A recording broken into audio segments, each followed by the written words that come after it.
This will be a day of great intrigue for me.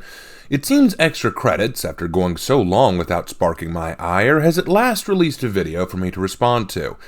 But this video will be a first for me. This will be the first short I respond to. That's right, this isn't a full video, but a short released by Extra Credits for their spin-off of Extra History called Worst Dads in History.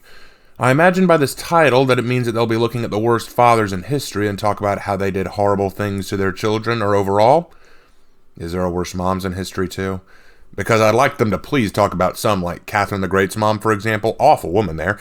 But whatever. So today, the worst dad that they're going to be talking about is Vlad Dracula II, the father of Vlad Dracula III. And that's another first for me. I've defended Dracula many times on this channel from many different accusations and slander, but this will be the first time I've heard anyone claim that Dracula was a monster because of his father. Yeah. This will be interesting. I've never heard this argument or line of reasoning before, so we'll have to see what this is about. So, before we get started, let's switch out my avatar. There we go, and let's get started. Worst dads in history! You ever wonder why Vlad the Impaler was so impalery? Well, it might have been partially due to his father, Vlad Dracula, aka the Dragon, which usually is not a nickname associated with a high aptitude for parenting.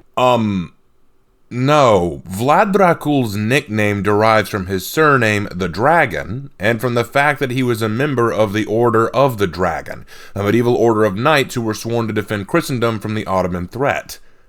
The image you're showing of Vlad's father looking like he's about to abuse his son is incredibly misleading and disingenuous. We have no evidence that Vlad's father was abusive, and we also know that the nickname was not derived from his mistreatment of others.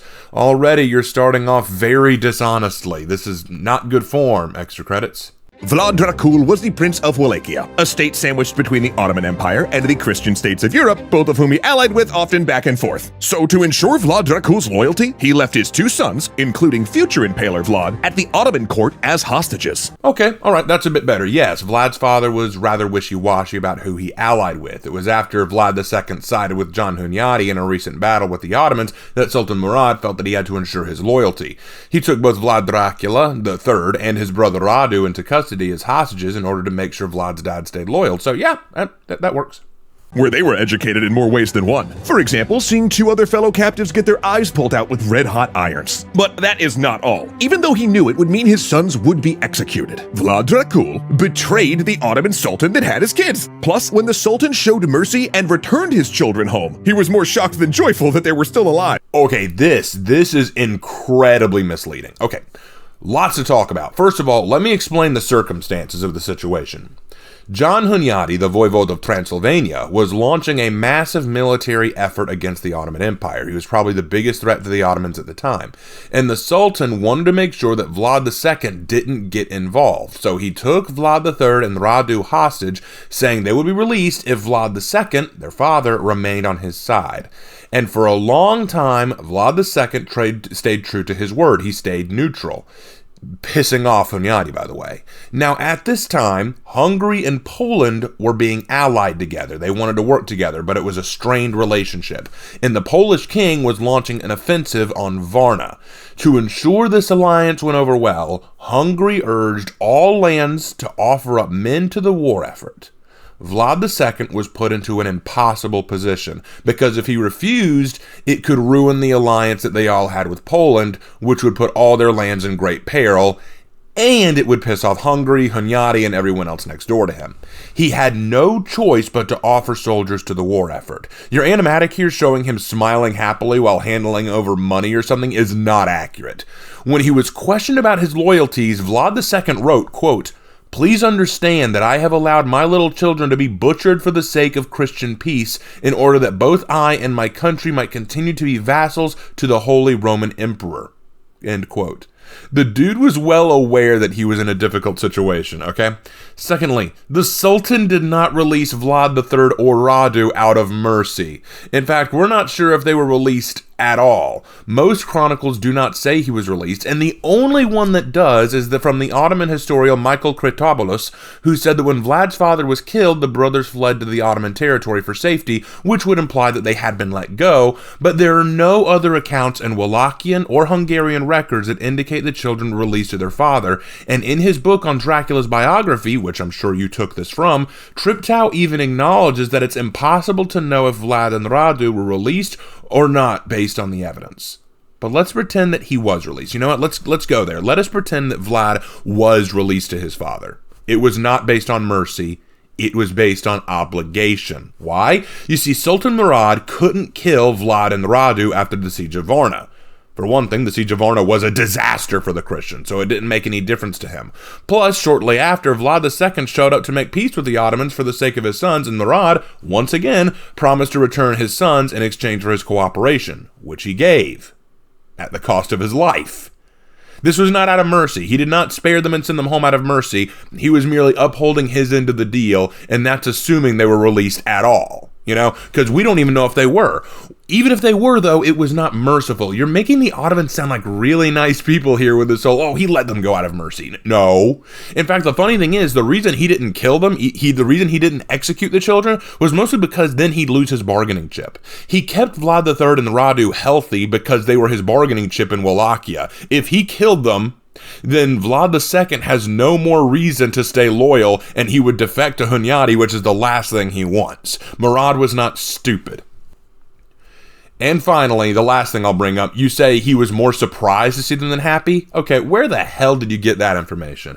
Given how much he risked with Hunyadi and Hungary to save his sons, I highly doubt he would have been disgusted or shocked by their return, but he would be elated, I'm sure. You're again painting him in an incredibly mean light, and I don't know why. So, to rephrase everything that I just said, to put it into simpler terms, to break it down, you basically tried your hardest to make Vlad II look bad based on faulty information, questionable information, and no information. It is true that Vlad II did participate in the siege of Varna, which broke his promise to the Sultan, but the Sultan didn't kill the children because he knew that if he did, that destroys his bargaining chip.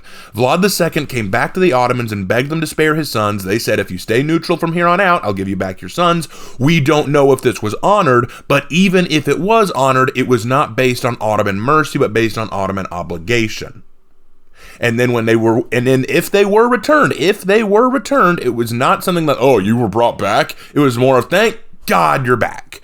So, sorry, extra credits. This was incredibly disingenuous. Wow. And then after all of that, he still had the gall to insist that his son Vlad avenge him when he later died in a coup. Talk about entitlement of draconian proportions. No, he didn't. Where did you get that information? I've never read that before. He wanted Vlad to avenge it? No, Vlad III wanted to avenge his father. Are you serious right now? Okay, when Vlad II died, when he was betrayed, by the way, in a coup, Sultan Murad knew that Vlad III was a claimant to the throne and wanted him to take it as a puppet of the Ottoman court. The problem was that John Hunyadi wasn't going to let that happen, so he exiled Vlad III and put Vladislav II on the Wallachian throne, while Vlad lived in exile. Meanwhile, Vlad III's brother Radu remained with the Sultan to be one of his many young male lovers. Yeah. Anyway, when Vlad finally did arrive and take over, he avenged not only the death of his father, but his older brother who had been buried alive. Vlad was outraged at the way his father had been treated. Where on earth did you get the idea that his father was demanding vengeance? See, here's the funny thing. You make it sound like him demanding vengeance is somehow entitled. You called it in draconian proportions of entitlement. But why? It would only be draconian portions of entitlement if you could prove that Vlad's father actually was an awful, selfish bastard who didn't care about his kids, but somehow wanted his kids to avenge him. That's not how that worked. You haven't proved anything. As I have just shown, you are misrepresenting Vlad's father in a huge way. In many ways, I see Vlad's father as a very tragic person. He's caught between a very difficult situation. He's caught between his allies in Hungary and Poland and Transylvania and Moldavia. He's got all these people, his Christian brothers and leaders, who are all looking to him to stand with them, but at the same time, he's also got the Ottoman Empire right at his doorstep, who are holding his two sons hostage. How do you make that decision? You are a Christian. You stand by your faith and by your allies, but your children are being held by your enemy. How do you make that choice? Who do you choose in that situation? You make it sound like, oh, he just didn't care about his kids. Damn it, he was so concerned about his kids that he stayed neutral for the majority of the time that they were held. Only once did he break that neutrality, and it was at great personal and their risk. And you just assume he was okay with that? My goodness. Speaking of which, hit that subscribe button for more historical tales. I don't understand why you did this. I really don't understand this extra credits. I don't get it. Here's a question I want to ask, by the way, while we're on this subject. You open this video asking where Vlad learned to be an impaler. Where did Vlad Dracula III learn to be an impaler? And you argued that it might have been his father. But not once did you mention impalement from his father. You didn't mention where his father did any impaling. He learned it from the bloody Ottomans. He learned his cruelty and viciousness by observing the cruelty of the Ottomans and turning it against them. And I've made 2 videos discussing the origins of Vlad's behavior and actions, and I'm really curious as to why you want to pin it on his father. I've actually never heard anyone blame Vlad's father for how Vlad the Dracula turned out. I've never heard that before. That is funny to me. And here's the craziest part about it. I said in one of my videos that impalement was not an uncommon execution method for the Ottomans or for the Wallachians and Hungarians. It was a known execution practice. So yes, funny enough, Vlad II might have practiced impalement as an execution practice. But here's the crazy part. Didn't you say in your own video that Vlad and Radu were both guests of the Sultan, you know, his hostages? So how could he have spent a lot of time with his dad to learn to be an impaler? Wait, no, I get it now. Your insinuation is because that his father handed them over to be hostages, and then therefore they learned to be impalers from the Ottomans, and you can blame that on daddy. No, his dad didn't want them to be hostages. They ended up as hostages whether he liked it or not. So again, and besides, how does that even make sense? That would be the Ottomans still. God, the level of logic you're reaching here is ridiculous, extra credits, but I should have expected that by now. I'm out of practice with dealing with you guys. I forget how ridiculous y'all can be. By the way, what even is this Worst Dads in History series? What is this? I've seen you do one on Ivan the Terrible, which I'll have to watch later, but this is a relatively new thing that you've started, it seems. So I gotta ask now, will you be doing Worst Moms in History too? Because I've got a few examples. Catherine the Great's mom, pretty bad. You also got Mary Ann Cotton, who killed 21 people, 11 of which were her own children. That's a pretty awful one. And what about Fredegunda of Soissons? Oh, that woman was demented. What, y'all never heard of these women? Well, extra credits, I just got you some great video material there. How about you give those a look? Or is it only dads we care about shaming? Again, I don't want to outright say it, but I do find this title odd. Why is it not Worst Parents of History? You would get a lot of stuff in there, dads and moms alike, but it is Worst Dads of History. Just a little sus is all, but okay, maybe they'll prove me wrong. Maybe they will release some Worst Moms of History, which I think would be very fair, but regardless of that, that's going to wrap up this video. Now, I am aware that they have released a video series on Dracula and who he really was. I haven't watched it. I will need to sit down and check it out and see if that's worth responding to. But this one just came across my desk and I was like, wow, this is a weird take. I have heard some weird takes on Dracula. This is probably the most strange.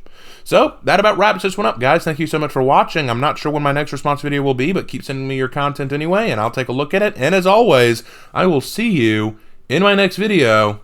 Take care.